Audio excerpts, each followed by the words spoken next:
Hello students, अपन पढ़ रहे हैं बोर्ड एग्ज़ाम की 2019 वाले पेपर को, जिसके अंदर हमने लगभग 15 क्वेश्चन को डिस्कस कर लिया है। अगर आपने इनको नहीं देखा है तो आप प्ले लिस्ट में जाकर के जो बोर्ड एग्ज़ाम के महत्वपूर्ण क्वेश्चन हैं उनको देख सकते हो। ठीक है, अभी अपन क्वेश्चन नंबर 17 से इसको स्टडी करेंगे। तो चलिए स्टूडेंट्स, शुरू करते हैं अपनी आज की क्लास। देखिए, आपके उसमें नेक्स्ट क्वेश्चन ये वाला पूछा हुआ है कि 298 केल्विन पर 0.10 एम KCl विलयन की चालकता इतनी दे रखी है। ठीक है, और इसकी मोलर चालकता अपन को पूछी है। तो मोलर चालकता का आपको फॉर्मूला ध्यान में रखना है।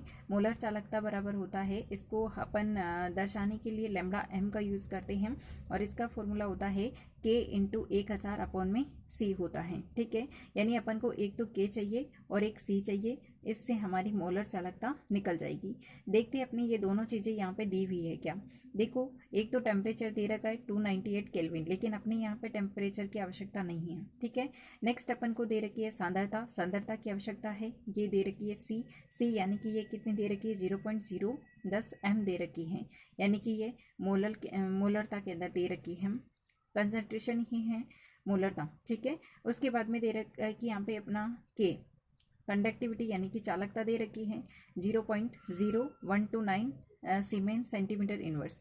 तो हम दोनों का मान यहाँ पे रखेंगे और इसका कैलकुलेट करके निकाल देंगे। Lambda m is equal to K की वैल्यू यहाँ पे रख देंगे हम, ये दे रखी है इंटू 1000 अपॉन में C, यानी इनकी जो कंसंट्रेशन है ये दोनों का मान रख करके जब हम इसको काटते हैं तो हमारे पास में ये आंसर आ जाएगा। ठीक है, आप करके देखिएगा, ये बहुत ही आसान क्वेश्चन है। बस आपको फॉर्मूला जरूर ध्यान में रखना है कि lambda m is K into 1000 upon में C, यानी दोनों का बस मान रखना है और ये हमारा काटने पर वैल्यू आंसर आ जाएगा। ठीक है, KCl इस विलयन की मोलर चालकता इतनी प्राप्त हो रही है।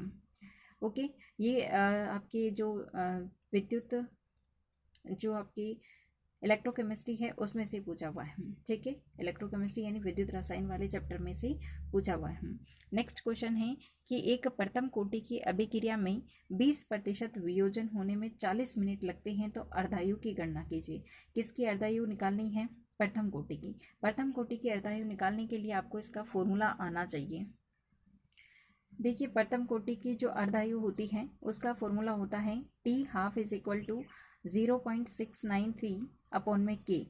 ठीक है, यानी यहाँ पे केवल हमको K का मान चाहिए, लेकिन यहाँ पे देखिए कि जो हमारे को क्वेश्चन दे रखा है उसके अंदर सीधा सीधा हमको K नहीं दे रखा है।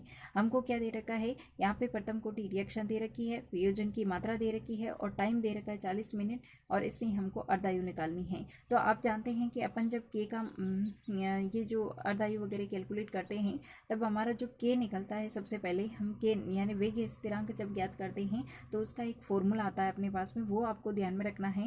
इससे अपन को जो K चाहिए है अर्धायु के अंदर वो मिल जाएगा। ठीक है, तो यहाँ पे इसका फॉर्मूला है 2.303 अपॉन में T log A upon A minus x. ठीक है, यानी कि ये प्रारंभिक सांद्रता और फिर ये अंतिम सांद्रता है A माइनस एक्स।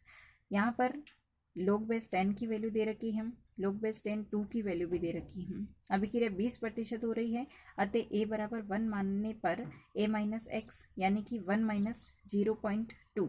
जब इसमें से अपन ये घटा दे, अगर इसको ये 20% वियोजित हो रही थी, अगर अगर अपन 1 मान ले तो यानी कि A माइनस एक्स क्या मिलेगा, तो इसमें से इसको प्राप्त करने के लिए 1 माइनस 0.02, ये 0.2 इसलिए घटा रहे क्योंकि 20% यानी कि 20% रिएक्शन हो गई। यानी अगर आप 20/100 रखोगे, जब आप 20/100 करोगे तो इसमें से 1 0 कट जाएगा, यानी आंसर क्या आएगा आपका 0.2। ठीक है, तो ये 0.2 यानी कि 0.2 ये प्राप्त हो रहा है बराबर, जब इसमें से घटाएंगे तो अपन को 0.8 मिलेगा, और टाइम अपने पास दे रखा है 40 मिनट का दे रखा है। ये दोनों चाहिए अपन को, A माइनस एक्स, A और T, ये सब मिल गए। इसके अंदर हम जब वैल्यू रखेंगे K is equal to 2.303 upon में T log A अपॉन में A माइनस एक्स, जब इसमें हम वैल्यू रख करके इसको सोल्व करेंगे देखिए सोल्व करना बहुत ही आसान है, आप कोशिश करना इसको सोल्व करने की। 1/1 माइनस 0.2, जब आप इसको इसमें से घटाओगे तो 0.8 मिल रहा है। यहाँ पे भी अभी अपन ने घटा करके देखा, ठीक है, 0.8 तक आ जाएगा। फिर इसके बाद में देखो यहाँ पे ये जो लोग की वैल्यू दे रखी है, लोग बेस 10 जो होती है उसकी वैल्यू कितनी होती है, 1 होती है। लेकिन इसको देखो अपोन में लिखा हुआ होता है ना, तब उसको कैसे खोलते हैं लोग वाले को, लोग के साथ में ये ऊपर वाली संख्या आ जाती है, माइनस लोग के साथ ये फिर नीचे वाली संख्या आ जाती है। और इसको घात में चेंज कर दिया क्योंकि लोग 8 की वैल्यू को याद रखना थोड़ा कठिन हो जाता है। और यहाँ पर भी अपने देखो 2 की वैल्यू दे रखी है, लोग बेस 10 2 की वैल्यू दे रखी है, तो इसको 2 की घात में चेंज कर लेते हैं। तो अपन को पता है कि 8 जो होती है 2 की 3 घात होती है, ठीक है, यानी कि 2 का क्यूब करने पर जो होती है अपन को 8 मिल जाता है, इसलिए अपन ने इसको 3 की घात में चेंज कर लिया। फिर अब यहाँ पे देखो लोग बेस 10 है, उसकी वैल्यू 1 दे रखी है, ठीक है, यहाँ पे दे रखी है, बस वो आपको रखनी है। अब यहाँ पे 1 इसका वैल्यू रख दिया, माइनस ये 3 इसलिए आगे आया क्योंकि जब लोग के साथ में कोई संख्या होती है और उसकी कोई घात होती है तो वो आगे आ जाती है, तो 3 लोग 2 ये इसके आगे आ गया। अब यहाँ पे लोग 2 की वैल्यू रखनी है, लोग 2 की वैल्यू ये दे रखी है, और इसको वैल्यू रखने पर और इसको हल करने पर ये अपना आंसर आ जाएगा, ठीक है। अब ये जो के का मान आ रहा है, इस के को आप किस में रखोगे, इस के को जो अपना अर्धायु वाला फॉर्मूला है T12 = 0.693 अपॉन में के, यहाँ पर के का वैल्यू ये जो आया इसको रखोगे तब आंसर अपना आगे निकल कर आएगा, यानी ये 0.693 ऊपर आ जाएगा, अपॉन में के का जो वैल्यू आया 5.55 × 10⁻³ जब ये वैल्यू रखोगे तब इसको हल करने पर ये आंसर आ जाएगा, ठीक है। तो ये था अपना 18 नंबर क्वेश्चन, यानी कि 18वां नंबर क्वेश्चन था। और ये जो नेक्स्ट क्वेश्चन है, एल्यूमिनियम के वैद्युत धातु क्रम में ग्रेफाइट छड़ की क्या भूमिका है, तो ये वाला जो अपना चैप्टर है ये हट चुका है, तो ये क्वेश्चन नहीं पढ़ना है अपन को, ठीक है। नेक्स्ट क्वेश्चन इसी के साथ वाला दे रखा है, देखिए हल तो कर रखा है, आप इसको एक बार पढ़ लेना, ठीक है। परमाणु परावर्तनी जो पट्टी है उसके बारे में समझा रखा है। नेक्स्ट क्वेश्चन है कि निम्नलिखित संकुलों में केंद्रीय धातु आयन की ऑक्सीकरण अवस्था और उपसहसंयोजन संख्या बताइए, ठीक है। यानी ये अपने पूछा हुआ है जो उपसहसंयोजक यौगिक होते हैं उसमें से पूछा हुआ है, ठीक है। उपसहसंयोजक यौगिकों में से क्या क्या पूछा है, एक तो पूछा है केंद्रीय धातु आयन की ऑक्सीकरण अवस्था निकालना, और दूसरा पूछा है कि इसकी समन्वय संख्या क्या है। तो ये देखिए ये जो कॉम्प्लेक्स दे रखे उनको कहते हैं उपसहसंयोजक यौगिक। 2 कॉम्प्लेक्स दे रखे हैं, दोनों में से अपन को एक इसकी ऑक्सीकरण अवस्था निकालनी है। देखो ऑक्सीकरण अवस्था निकालने के लिए आपको ध्यान में रखना है कि जो ये लिगेंड्स जुड़े हुए होते हैं उन पे कौन सा चार्ज होता है और उन पे कितना आवेश होता है, ये आपको ध्यान में रखना जरूरी है। और उपसहसंयोजन का मतलब तो होता है कि कितने बॉन्ड इससे जुड़ रहे हैं। जैसे यहाँ पे EN होता है, तो EN एथिलीन डाइएमीन है और ये 2 बॉन्ड बनाता है, यानी इसका नाम है एथिलीन डाइएमीन।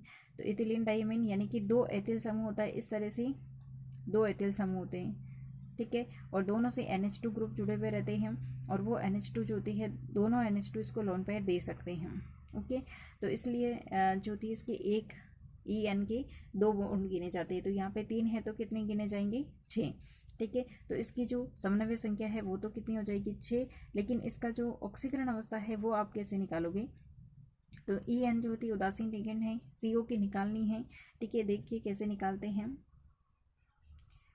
देखिए यहाँ पे कैसे निकालते हैं। सबसे पहले CO की ज्ञात करनी है, तो इसकी X लिख देंगे, प्लस इसका कितना आवेश होता है वो 0, ठीक है, और इंटू 3 आ जाएगा। और ऊपर जो चार्ज होते हैं वो बराबर में आता है, तो ऊपर चार्ज कितना है, 3 है, ठीक है। तो अब यहाँ पे जो थी X और ये तो पूरा ही 0 हो जाएगा, तो X बराबर क्या आ जाएगा, ओनली 3 आ जाएगा। तो ये इसकी ऑक्सीकरण अवस्था कितनी है, 3 है, ठीक है। नेक्स्ट वाले के अंदर अपन को पूछा है कि इसके अंदर जो ऑक्सीकरण अवस्था है और जो उपसहसंयोजन क्षमता वो बताइए।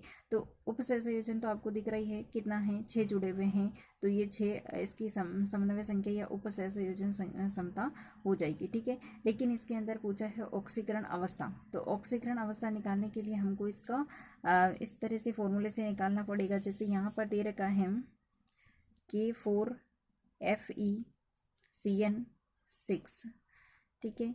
तो इसके अंदर K4 यानी K पर कितना चार्ज होता है, +1 चार्ज होता है, +1 × 4, प्लस इसकी निकालनी है X की, प्लस CN पे कितना होता है, -1 × 6, ठीक है, बराबर में ऊपर चार्ज कुछ नहीं है तो 0, इसमें +1 और इसको 4 को करेंगे तो 4 + x - 6, 4 + x - 6 बराबर 0। ठीक है, इसमें से ये प्लस माइनस का है और ये प्लस का है तो घट जाएगा, तो x बराबर कितना आ जाएगा 2। तो देखो यहाँ पे कितना ऑक्सीकरण अवस्था कितनी आ जाती है, 2 आ जाती है। ठीक है, तो इसके अंदर ये 2 ही क्वेश्चन को हम डिस्कस करेंगे। मिलते हैं नेक्स्ट क्लास के अंदर, तब तक के लिए thanks for watching this video. जय हिंद, वंदे मातरम।